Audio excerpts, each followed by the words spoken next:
site web mobile.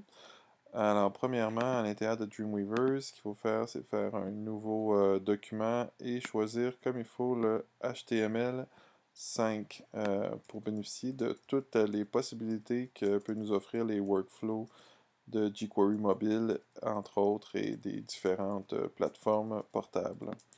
Donc, on choisit une page vierge, HTML, aucune, HTML5.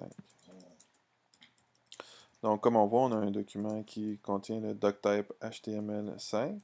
On peut lui donner un titre ici. Alors, par exemple, ici, mon titre. Les informations qu'il faut absolument avoir pour que ce soit une plateforme portable, donc pour un site web portable, c'est ces informations-là ici que je vais indiquer dans la tête de la page.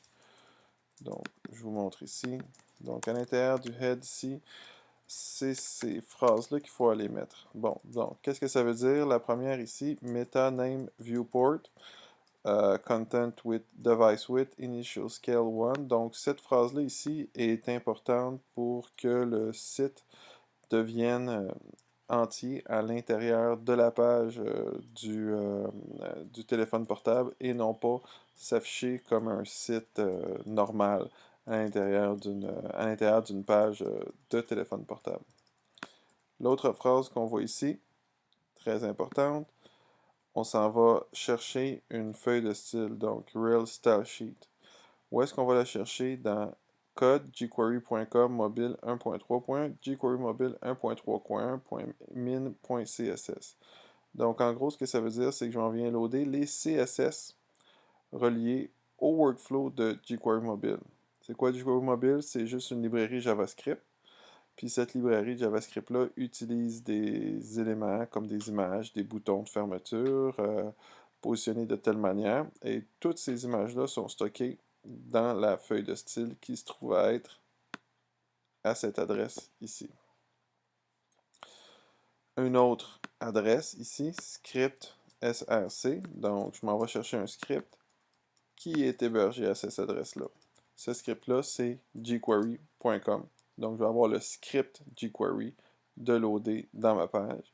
Et finalement, script src ouvert, script fermé, jQuery mobile 1.3.1.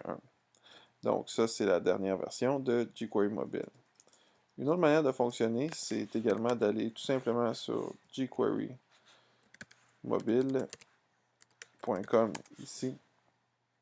OK. Et sur jQuery mobile, on va pouvoir trouver les dernières versions ici, donc latest stable version. On télécharge ça et au lieu de faire référence à une version en ligne, on fait référence à la version qu'on va avoir mis dans notre racine de notre site web. Okay? Donc l'avantage de l'avoir en ligne, c'est qu'il est toujours là. L'avantage de l'avoir à la racine de notre site web, ben, c'est qu'il suit, puis si on n'a pas Internet, ben, ça marche quand même. OK, alors, on y va ici. Donc, lorsqu'on rentre à l'intérieur du body, tous les scripts sont loadés. Pour le moment, ça ne fait pas vraiment de différence. Ça nous donne seulement la possibilité d'aller jouer dans ces librairies de scripts-là. Comment est-ce qu'une page s'argumente à l'intérieur d'un workflow mobile? C'est un petit peu différent, okay, que normalement. Alors, le code est le suivant, ici. On va travailler avec des data roles, ici, à l'intérieur du body. Pourquoi? Parce que si on veut bénéficier des transitions, puis des différentes fonctionnalités de jQuery Mobile, on va avoir plusieurs pages à l'intérieur de la même page HTML. Donc, cette page-là ici, div data role page, qui ouvre, div qui ferme ici.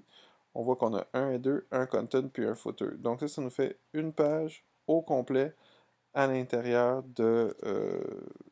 de cette page-là ici, HTML.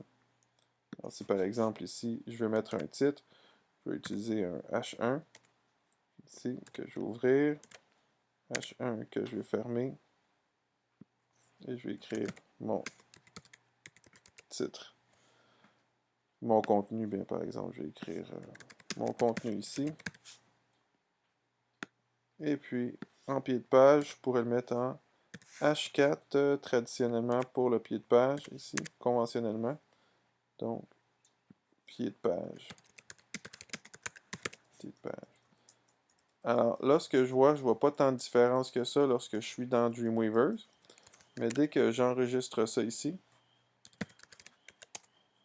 et que je le teste à l'intérieur d'un navigateur, comme par exemple Safari, qui supporte jQuery Mobile. Donc, qu'est-ce que j'ai? Donc, j'ai mon header, j'ai mon footer, et j'ai mon contenu qui est stylisé d'une certaine manière. Donc, on voit que c'est pas du Times News, comme le H1 normalement l'est. C'est du Arial, et mon pied de page aussi, et mon contenu également, c'est du Arial, puis mes arrière-plans sont noirs alors que j'ai rien spécifié. Pourquoi? Parce que donc, je m'en vais emprunter ça dans les CSS de jQuery Mobile. Alors, ça, c'était la base